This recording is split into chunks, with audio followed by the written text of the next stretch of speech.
ಊಟ ಮಾಡುವ. ಸ್ವಲ್ಪ ಚಟ್ನಿ, ಸ್ವಲ್ಪ ರೈಸ್, ಸೂಪರ್ ಆಗುತ್ತೆ.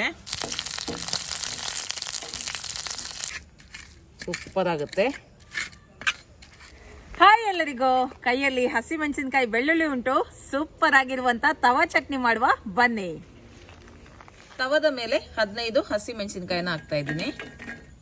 ಹಸಿಮೆಣಸಿನಕಾಯಿಗೆ ಈ ತರ ನಾನು ಕಟ್ಸ್ ಹಾಕಿದ್ದೀನಿ ನೋಡಿ. ಕಟ್ಸ್ ಹಾಕಿ ಇದನ್ನ ಫ್ರೈ ಮಾಡಬೇಕು, ಇಲ್ಲ ಅಂದ್ರೆ ಅದು ಒಡೆಯುವ ಚಾನ್ಸಸ್ ಇರುತ್ತೆ. ಮಧ್ಯದಲ್ಲಿ ಒಂದು ಕಟ್ ಹಾಕಿದ್ರೆ ಆಯ್ತು. 15 ಎಸಳು ಬೆಳ್ಳುಳ್ಳಿ, 1 ಚಮಚ ತೆಂಗಿನೆಣ್ಣೆ, ಫ್ರೈ ಮಾಡುವ. ಕಲರ್ ಚೇಂಜ್ ಆಗಬೇಕು ಹಸಿಮೆಣಸಿನಕಾಯಿದು.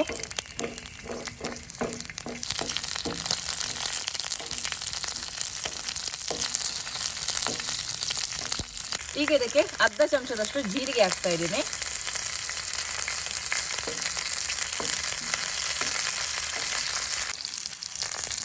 ಒಳ್ಳೆ ಸಾಫ್ಟ್ ಆಗಬೇಕು. ಇನ್ನು ಸ್ವಲ್ಪ ಇದು ಫ್ರೈ ಆಗಲಿ. ಸ್ವಲ್ಪ ಕೊತ್ತಂಬರಿ ಸೊಪ್ಪು ಚಿಕ್ಕದಾಗಿ ಕಟ್ ಮಾಡಿ ಹಾಕಿಕೊಳ್ಳಿ. ಆಗಿದೆ. ಈಗ ಫ್ಲೇಮನ್ನು ಆಫ್ ಮಾಡುವ. ರುಚಿಗೆ ತಕ್ಕಷ್ಟು ಕಲ್ಲುಪ್ಪು ಹಾಕಿದ್ರೆ ಟೇಸ್ಟ್ ಜಾಸ್ತಿ ಇದಕ್ಕೆಲ್ಲ. ಈಗ ಈ ಥರ ಒಂದು ಬೌಲನ್ನು ತಗೊಂಡು ಇದನ್ನು ಈ ಥರ ಮ್ಯಾಶ್ ಮಾಡುವ. ತುಂಬ ಸುಲಭದ ಚಟ್ನಿ, ಒಳ್ಳೆ ಘಮ ಘಮ ಅಂತ ಇದೆ. ಹಸಿಮೆಣಸಿನ್ಕಾಯಿ ಇಷ್ಟ ಇದ್ದವ್ರಿಗಂತೂ ತುಂಬ ಇಷ್ಟ ಆಗುತ್ತೆ ಇದು. ಸಿಂಪಲ್ ಚಟ್ನಿ, 5 ನಿಮಿಷದಲ್ಲಿ ರೆಡಿ ಮಾಡ್ಬೋದು. ನೀವು ಬೇಕಿದ್ರೆ ಮಿಕ್ಸಿ ಜಾರಿಗೆ ಹಾಕಿ ಕೂಡ ಪುಡಿ ಮಾಡ್ಬೋದು. ಅಂದರೆ ನಾನು ಈ ಥರ ಮಾಡ್ತಾಯಿದ್ದೀನಿ, ತವದಲ್ಲೇ ಕ್ರಷ್ ಮಾಡ್ತಾಯಿದ್ದೀನಿ, ಮ್ಯಾಶ್ ಮಾಡ್ತಾಯಿದ್ದೀನಿ. ಸೂಪರ್ ಆಗುತ್ತೆ ನೋಡಿ. ಇದಾಗಿದೆ. ತುಂಬ ಸುಲಭದಲ್ಲಿ ಇದು ಮ್ಯಾಶ್ ಆಗುತ್ತೆ. ಈಗ ಇದಕ್ಕೆ ಟೇಸ್ಟಿಗೆ ಸ್ವಲ್ಪ ಹುಣಸೆ ಹುಳಿಯ ರಸವನ್ನು ಹಾಕ್ತಾ ಇದ್ದೀನಿ. ನೋಡ್ಕೊಂಡು ಹಾಕಿದ್ರೆ ಆಯಿತು. ಮಿಕ್ಸ್ ಮಾಡುವ.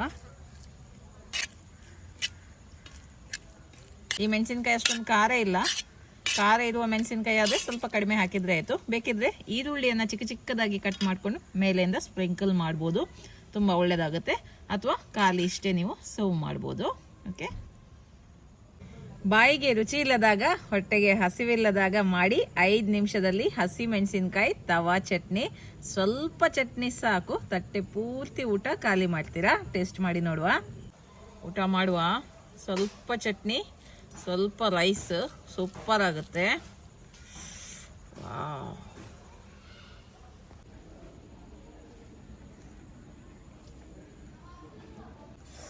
ಚಟ್ನಿ ಅಂತೂ ಸೂಪರ್ ಆಗಿದೆ. ಖಾರವಾಗಿ ಸೂಪರ್ ಆಗಿದೆ. ಬಾಯಿಗೆ ರುಚಿ ಇಲ್ಲ ಅಂತ ಅಂದ್ರೆ ಸೂಪರ್ ಚಟ್ನಿ ಇದು. ಓಕೆ, ನೀವು ಕೂಡ ಇದೇ ರೀತಿ ಚಟ್ನಿಯನ್ನು ಟ್ರೈ ಮಾಡಿ ನಿಮ್ಮ ಅಭಿಪ್ರಾಯವನ್ನ ನನಗೆ ತಿಳಿಸಿ. ಓಕೆ, ಬಾಯ್.